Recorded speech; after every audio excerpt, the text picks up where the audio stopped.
Sunugal 24.net, l'information à sa juste valeur, c'est ici même, Sunugal 24.net. Bonjour à toutes et à tous, bienvenue dans les brèves de votre site Sunugal 24.net. Sunugal 24. À la une des informations de ce vendredi 13 septembre 2019, l'affaire Jeanne d'Arc. Le Vatican a désamorcé la bombe. Comme vous le savez, l'affaire des voiles interdites à l'Institut Sainte-Jeanne d'Arc a suscité de nombreuses réactions au niveau des autorités religieuses et étatiques du pays. Le dernier en date est la sortie du Khalife général des Tidjanes qui demandait la fermeture de la dite école. Mais depuis la rencontre entre le ministre de l'Éducation nationale Mamadou Talla et les autorités de l'ISDIA, le calme est revenu et d'après les informations relatées par le témoin, le pape, via son nonce apostolique, Monseigneur Michael Banache, a joué un rôle important sur le recul des administrateurs de l'école, sauvegardant ainsi la paix et la cohésion sociale entre chrétiens et musulmans au Sénégal.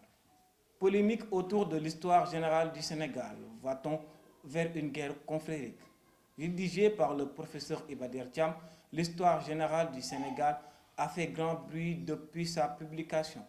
Alors que la communauté nyassène, par la voix d'Ahmed Khalifa Niass, a attaqué l'historien pour le passage qui déclare, je cite, Abdoulaye Niass appartient à l'école Maodo. Aujourd'hui, c'est le fils du Khalife général des Tidjanes qui en rajoute une couche sur les ondes de la RFM. Selon le chef religieux, Ahmed Khalifa Niass est sorti du contexte du livre. Il rappelle au passage les liens qui lient Baye Abdoulaye Niass et El Hadji Malick Sy et en appelle donc à l'apaisement des cœurs et fustige les sorties de Khalifa Niass et ses propos calomnieux envers El Hadji Malick Sy. Et pour finir, il fait appel au respect des familles religieuses du pays et menace quiconque oserait s'attaquer à El Hadji Malick Sy. Actualité People. Adja Ngoya Fall sur la polémique après son ganale dit, je cite, Mangi toj aduna, romuna couronne, mangi si ceinture en or. En effet, sur une vocale qu'elle a envoyée à une amie, Adja Ngoya Fall, la femme du ministre conseiller Askia Touré, se vante du tollé qu'elle a suscité sur le net et de se défendre en s'attaquant à ses détracteurs et en disant, je cite, l'argent que nous dépassons nous appartient. Ce n'est pas un budget de l'État, ni fonds de ministère ou même caisse noire.